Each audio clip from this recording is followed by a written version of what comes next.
Le Grand Matin Sud Radio, 5h-10h, Patrick Roger, Cécile de Mélibus.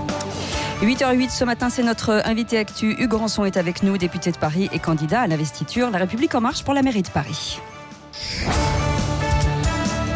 Bonjour Hugues Rançon. Bonjour. On va parler de la bataille des municipales pour Paris dans un instant parce qu'elle fait rage en fait en ce moment. Mais il y a eu le discours de politique générale du Premier ministre hier. Valérie Rabault pour le PS disait il y a quelques minutes sur Sud Radio rien, mais alors rien de neuf dans ce discours de politique générale. Est-ce surprenant comme position de la part de la présidente du groupe socialiste à l'Assemblée nationale ? Quand on étudie les choses, peut-être qu'elle n'a pas tort, non ? Écoutez, c'est un jugement que vous portez sur le propos de Valérie Rabault. Ce que je peux vous dire, c'est que moi, hier, présent dans l'hémicycle, j'ai entendu le Premier ministre et j'ai entendu surtout un discours très important. Après une période d'une rare intensité vécue par le pays, on a eu les Gilets jaunes, on a eu le grand débat national. Le président de la République avait expliqué à l'issue du grand débat national qu'il souhaitait changer de méthode et donner un nouveau cap pour son quinquennat. C'est ce que le Premier ministre a annoncé et a déployé hier, avec des choses très importantes, je crois. D'abord, ce changement de ton qui était indispensable, parce que je crois qu'on ne peut pas gouverner sans les Français, sans les corps intermédiaires, sans les élus locaux. Et le Premier ministre a expliqué justement que le sentiment d'urgence que nous avions au début du quinquennat nous avait certainement conduit à prendre des décisions trop verticale, trop rapide et pas assez concertée. Et je crois que c'est très important qu'on puisse changer. Donc c'est pour ça qu'hier c'était un cadre général, qu'il n'y a pas de décision directe forte. Ce qui était très important discuter dans les mois hier, et je m'en réjouis d'autant plus que je l'avais moi-même appelé de mes voeux il y a quelques mois, c'est qu'on a donné un nouveau souffle au quinquennat, un nouveau souffle à l'action qui est la nôtre, dans deux domaines notamment, qui va se traduire par l'écologie et la justice sociale. L'écologie parce que c'est précisément la mère de toutes les batailles et qu'aujourd'hui ce combat-là est un combat qui doit tous nous unir, quelles que soient nos appartenances partisanes, quels que soient nos parcours. Il y a une urgence climatique, il y a un enjeu de préservation de la biodiversité, il y a un enjeu de gaspillage et il y a l'enjeu d'un modèle de développement à réinventer pour qu'il n'abîme pas la planète. Alors, la deuxième grande priorité, c'est la justice sociale. Oui, d'accord. Sur l'écologie, la transition écologique, par exemple, il n'y a pas de nouvelle enveloppe financière pour développer de nouveau les transports. Valérie Rabault, que j'ai entendu avec attention et qui est une spécialiste des questions budgétaires, devrait se rappeler que les questions budgétaires se traitent au moment du débat budgétaire. Il aura lieu en octobre. Nous examinerons les ressources de l'État, nous examinerons les dépenses de l'État et c'est à ce moment-là que nous pourrons mettre en musique les annonces et en tout cas la mise en œuvre des annonces du Premier ministre hier. Écologie, justice sociale et réforme de l'État. Le Premier ministre a aussi expliqué qu'il souhaitait mettre un terme à un millefeuille administratif qui existe en France et qui pénalise l'action des territoires. Eh bien, vous savez quoi ? Je suis très heureux parce que c'est une proposition que j'ai moi-même faite pour changer les choses à Paris. Il y a à Paris un millefeuille administratif, politico-administratif qui produit du conflit, de l'inefficacité et une dilution des responsabilités. Personne n'est jamais responsable de rien entre les arrondissements, la mairie centrale, entre la mairie centrale et la région. Elle assume en fait toutes les décisions qu'elle a prises. Le système politique à Paris produit du conflit entre les arrondissements, du conflit entre les arrondissements et la mairie de Paris. Le système politique aujourd'hui dilue les responsabilités. Il y a un enchevêtrement politico-administratif qui écarte les Parisiens des décisions qui les concernent. Les Parisiens doivent retrouver du pouvoir sur leur quotidien. C'est le sens de ma candidature. Alors, à Paris. Hugues Rançon, alors votre candidature, justement, parlons-en parce que La République En Marche lance sa campagne des municipales la semaine prochaine. Stanislas Guerini va organiser ça à partir de lundi, je crois. Vous êtes toujours candidat à la mairie de Paris ? Ah, mais plus que jamais. Plus que jamais. Vous savez, j'ai pris beaucoup de temps pour réfléchir, pour consulter. Mais il y a trop de candidats à La République En Marche. Il n'y a jamais trop de candidats. Et vous savez, moi, j'ai le sentiment, en tout cas, que rien de ce que je peux croire bon pour cette ville n'était jusqu'à présent avancé par les autres candidats.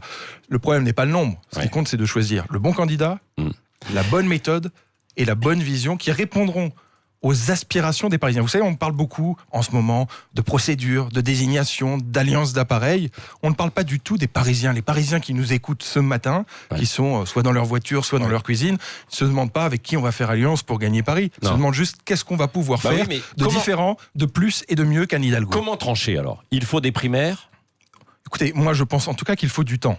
Il faut du temps parce que nous avons des tempéraments différents, sans aucun doute. Nous avons jusque quand ? Nous avons des identités politiques différentes. J'ai moi-même travaillé pendant 10 ans auprès de Jacques Chirac, j'en suis très fier. Nous n'avons pas les mêmes parcours politiques. Puis nous avons des rapports différents à la ville. Moi, Paris, c'est ma ville. Paris, c'est ma vie. Et les préoccupations... tout le monde dit ça, hein. Gaspard Ganzer, les préoccupations locales des Parisiens, dans un cadre de vie qui se détériore, avec un coût de la vie qui explose, qui sont les réalités de ce que vivent les Parisiens aujourd'hui, eh bien, ce sont des préoccupations que je connais parce que je les vis. Oui, non mais ça c'est vrai, vous êtes parisien et vous avez travaillé aux côtés de Jacques Chirac, mais alors comment faire ? Est-ce qu'il faut une primaire ou pas ? Hugues Rançon, vous n'avez pas répondu. Écoutez, moi je pense déjà qu'il faut aller à la rencontre des Parisiens. Il faut expliquer ces différences. Nous sommes candidats parce que nous avons des visions différentes, parce que nous avons des projets on a compris, différents. Mais alors comment ça s'organise ? Le principe des primaires n'a pas été retenu, je crois, par le parti auquel j'appartiens pour le moment. Ce que je veux, c'est que la décision soit une décision réfléchie, mûrie, dans un contexte qui, par définition, et on le voit tous les jours, est un contexte politique de recomposition à Paris.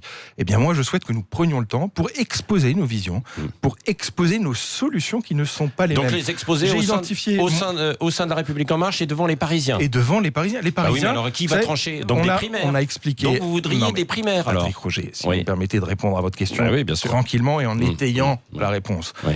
On a expliqué qu'on ferait de la politique différemment, avec de nouvelles façons de faire de la politique, bienveillance, horizontalité, faire émerger de nouvelles têtes.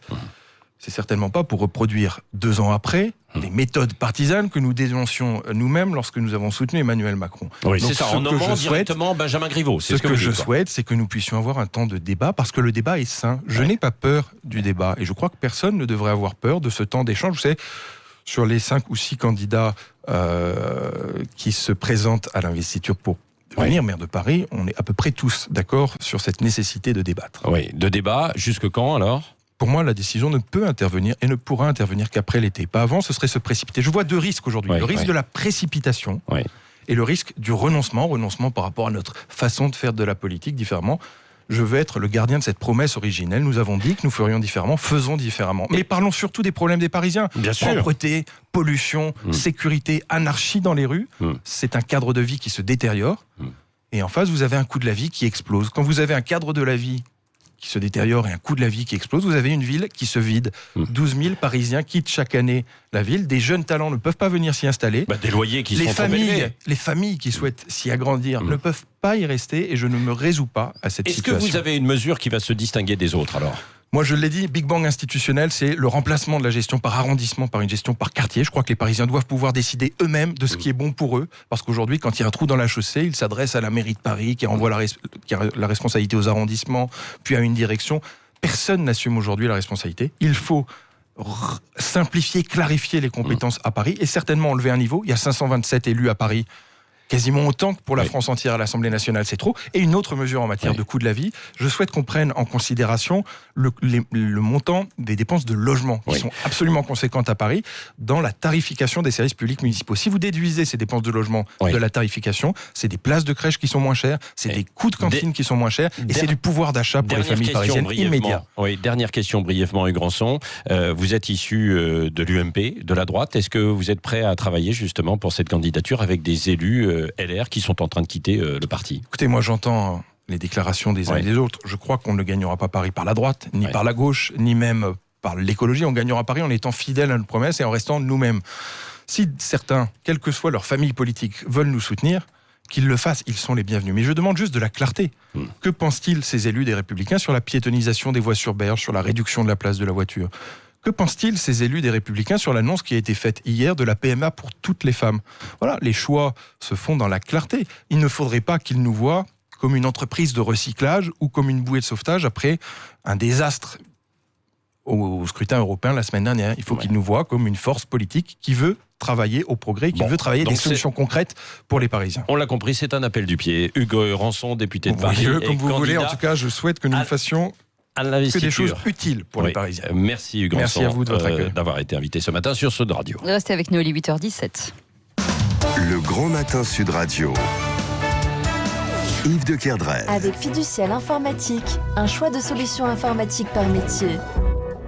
Et nous sommes ce matin avec Yves de Kerdrel. Bonjour Yves. Bonjour Cécile. Alors Yves-Édouard Philippe a fait un discours très complet hier, sauf, dites-vous, en matière de finances publiques. Hein. Oui, il a évoqué plein de sujets très différents, de l'écologie à la PMA en passant par les institutions et la retraite, mais pas un mot sur la dépense publique dont tout le monde voudrait l'avoir baissée, car elle est à un niveau historique. Bien sûr, il a dit qu'il allait s'attaquer à certaines niches fiscales, mais simplement pour financer les nouvelles baisses d'impôts.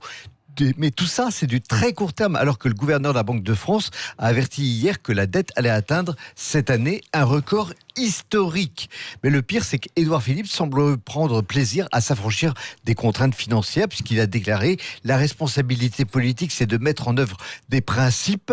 C'est le choix d'une grande nation qui veut maîtriser son destin. » Sauf qu'à un moment ou à un autre, la réalité budgétaire se rappelle à notre bon souvenir, surtout si les taux d'intérêt remontent. Oui, merci Yves de Kerdrel. Donc voilà, cette question des finances publiques, délicate d'ailleurs aussi de toucher à la dépense publique après la crise aussi des gilets jaunes. Oui. Merci Yves de Kerdrel. Et on retrouve Dany Moreau dans un instant. Restez avec nous, il est 8h18, c'est le Grand Matin Sud Radio.